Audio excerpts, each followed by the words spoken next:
Hello everybody, this is Hammer Striker here. So last week we had a python slither into the studio. What better way to take care of a snake than a 22? This is the new Glock 44. So Glock has finally gone and done it. They've made a rimfire pistol. It's basically a Glock 19 size gun chambered in 22 LR. And so far it's turning out to be quite popular. It's very new, and it's also turning out to work quite well. From a dimension standpoint, it's almost identical to a Glock 19. It's 7.28 inches front to back. It's 5.04 inches tall. Now, dimensionally, before we go any further, so I'm going to handle it, we do have an empty Glock 44. It's 1.26 inches wide, which is a little bit thinner than a Glock 19, which comes in at 1.34, and the slide itself is 1 inch. Now, from a weight perspective, it's very, very light. It is 12.63 ounces, so it's a very light pistol. But dimensionally, grip, feel, it's a Glock 19 Gen 5. It's got the same Gen 5 grip. It does lose that cutout up front that a lot of people didn't like. It does have the flared mag well. And it continues the tradition of replaceable back straps. You get 2 regular ones and 2 beaver tail ones. And of course, without a back strap, you just have the standard frame, and it has the same grip texture as any other Glock 19 or any other Gen 5. Serrations on the front of the trigger guard, rail, everything you expect. Now it does have front and rear serrations, and it's polymer on the outside. And that's one thing that's a little different. With a 22, you have to make the slide lighter. So if you want to have a full-size slide, you can do a couple things. You can make it out of aluminum or Zymac or one of the less durable materials, or you can make it out of steel, but you can't make the whole thing out of steel. So when I take it apart, I'll show you what Glock has done is there's a steel frame for the parts that are steel on steel that would take wear, and then a polymer insert over it to give you that complete slide and that grip and everything else, but to cut the weight down enough that the gun would cycle reliably. The sights on this are actually very nice. To start with, they're standard U-dot Glock sights. So you got a very bright U at the back and a white dot at the front. If you're used to shooting Glocks, you're going to be used to these. But in a deviation from the standard Glock, you'll see the sight's got 2 screws on it. It's height and windage adjustable. And one note on this gun, when we got this one, the sight was a little bit out of alignment. You're going to see from the shooting video, the groups were going a little bit left. Didn't have my tools with me to adjust it at the range, so I just adjusted my point of aim. But next time I go to the range, I'm going to adjust the sight a little bit. And it is dovetailed, so it can be replaced. And then the front is a standard Glock front sight with the screw through it. So effectively, you could put any sights you wanted on this. If you wanted to have night sights or any other type of sights, if it'll fit a Glock, it'll fit this gun.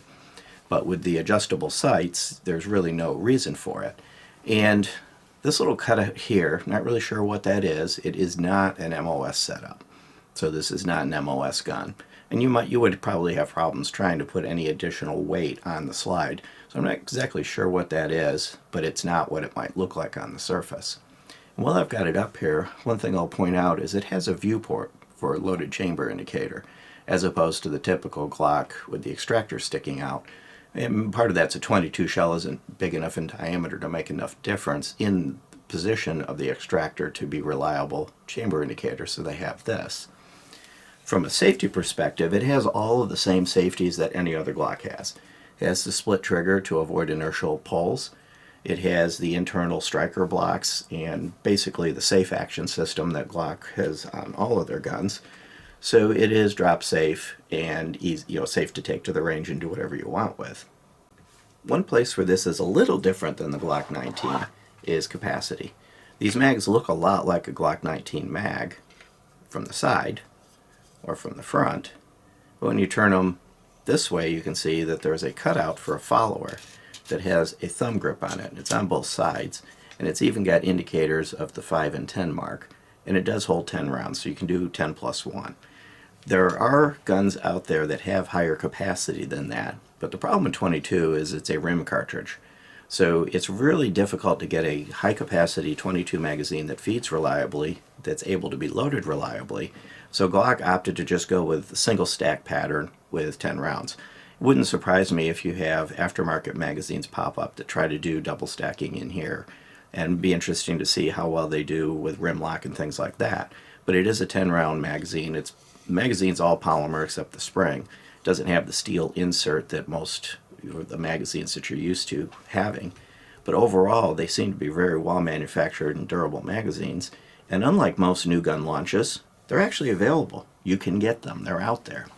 A couple other quick features. See, it does have an ambidextrous slide stop slide release, and it has a reversible mag catch just like any other Gen 5.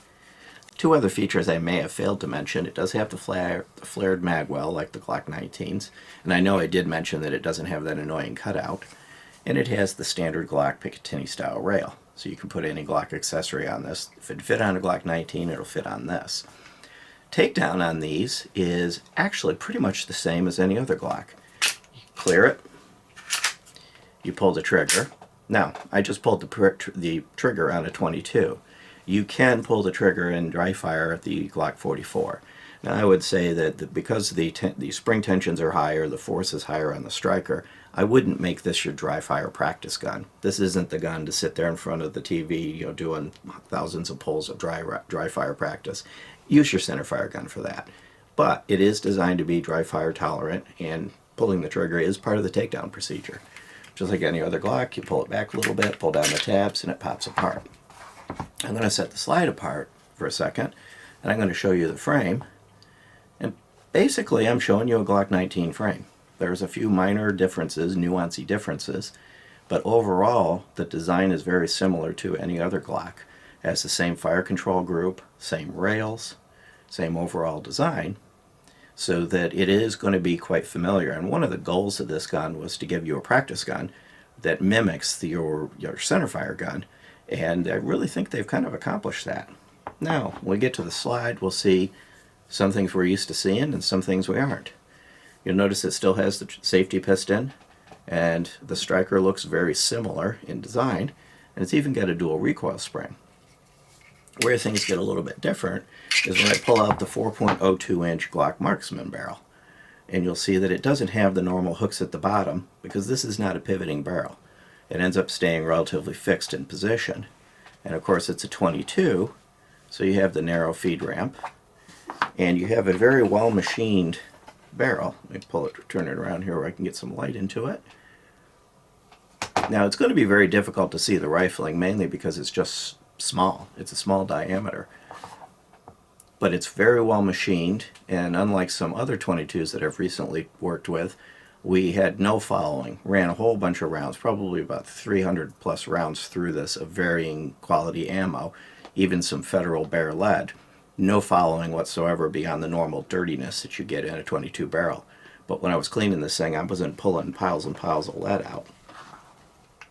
And this other barrel just kind of been laying here. I'm going to talk more about it, but while I've got the light out, I'll show you that the rifling is just as well machined on the threaded barrel. Get in there and get you to take a look at it. Now let's talk about this threaded barrel for a second while I have it in my hand. This is an optional accessory. You can't buy the 44 currently with this installed at the factory, but this is a factory barrel. I bought this right from Glock. And it comes with a thread protector, and then it comes with a suppressor adapter that you can thread on. And everything just works smoothly. It's well machined and everything. And then you can put your suppressor of choice on it. So we do have some video footage shooting it with this suppressor. Now, let me point out one thing with this. When we took it out of the box with the factory barrel, of course cleaned it, took it to the range, it ran flawlessly. Didn't have a single issue with it. From round one to round done till I took this barrel out, no matter what we fed it, it just ran. What we did find though, when we put the threaded barrel in it, with the weight of the suppressor hanging off it, we were having problems with CCI hollow point. They would jam up. And hollow points do tend to be a weak spot for a lot of 22s. The interesting part is after we'd run 100, 150 rounds through the barrel with the suppressor on it, I went back just for giggles and tried the hollow points again, and it ran them. So you may find that at least with the suppressor, there may be a little bit of a break-in period, but we had zero issues, function issues with the original barrel. And I think I mentioned this, but just in case I didn't, it's striker fired, just like any other Glock.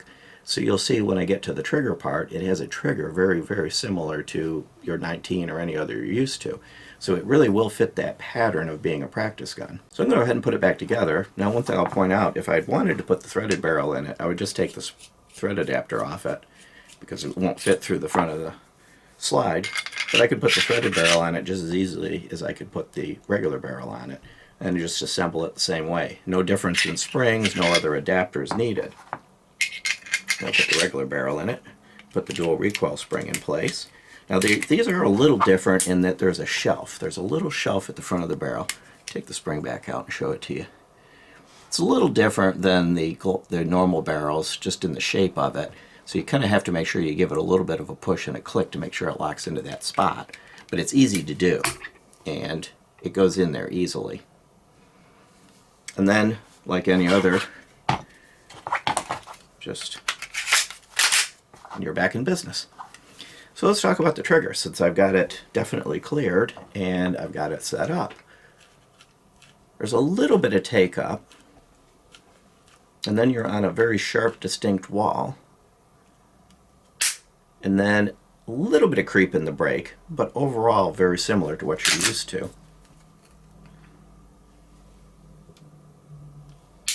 There's your reset, and I slowed down a little bit. I'm going to do that again, and then all the way out. So if I pull it, reset, all the way out. So it's got a nice short reset. Overall, they've done a good job of replicating the pattern of a Glock in the 22. There's only one other manufacturer, well, two, that have done this really well. Walther has done it with the PPQ-22. The PPQ-22 is a very, very close facsimile to the centerfire gun. And Beretta with the 92 series. Those others seem to lose something in the translation. Either the takedown procedure is weird, or the trigger is different, or some other thing makes it really not very close. So I'm going to put one of the mags in. You'll see the mags go in very well. And if I can get my hand on the mag release, they pop out very easily. So I find it very easy to work with. And when I do that, if you didn't see the front serrations, you might think this was a 19. Which I happen to have one in this holster. And this is an IWI holster. And before I show you the 19, I will show you that it fits in the holster. So if you're wanting to do competition or any other type of thing, or let's say carry this for varminting, I wouldn't necessarily recommend it for defense. Any holster you've already got is going to get the job done. But I did pull this 19 out, and if I put them up side by side, it's basically the same gun. And if I put them up, and I don't have a Glock 19 mag, so let me eject this mag so we'll do a fair comparison. Overall, everything's just identical. Right even down to the notch in the trigger, the serrations, and the alignment of the front Picatinny rail. There have been a number of conversion kits out over the years. Most of them either don't work, they're overpriced, or you can't get magazines or parts for them. When this gun came out day one, I was able to order this on release date. Magazines are already readily available on a dozen sites, so you'll be buying magazines for this if you want them. So typical marketing of Glock, when we announce it on day whatever, it's available on day whatever, all of the parts and all the accessories. So in summary, found it a pleasure to shoot. I'm a little disappointed that I'm going to have to adjust the sight, but it's an adjustable sight, so just take the screwdriver to the range and take care of that. The only other thing I noticed is that with the suppressor on it, it did affect the point of impact more than I might have expected, but combine that with the sight being off to start with kind of made it a little difficult to figure out where we're grouping. So when you look at the suppressor video footage, the groups are not impressive. I think when I get the sight adjusted right and figure out what that POI shift is, and a lot of suppressors do cause a POI shift, once I figure that out, I'll be able to pull some nice tight groups with it. And one thing I did notice is that you can still see the sights with the suppressor on it. The suppressor, at least this suppressor, this Sparrow, hangs far enough below the sights that you can actually use the sights. So it's a well-designed gun with an MSRP of $430, but even on release date, the street price on this has been between $350 and $375. You should very easily be able to find one of these in that price range if somebody's got it in stock. Beyond that, if you like our videos, please give us a thumbs up, share, subscribe, click the bell to get notified if you do subscribe. Check us out on Facebook, Gunstreamer, Patreon, Twitter. We're kind of all over the place. And thank you.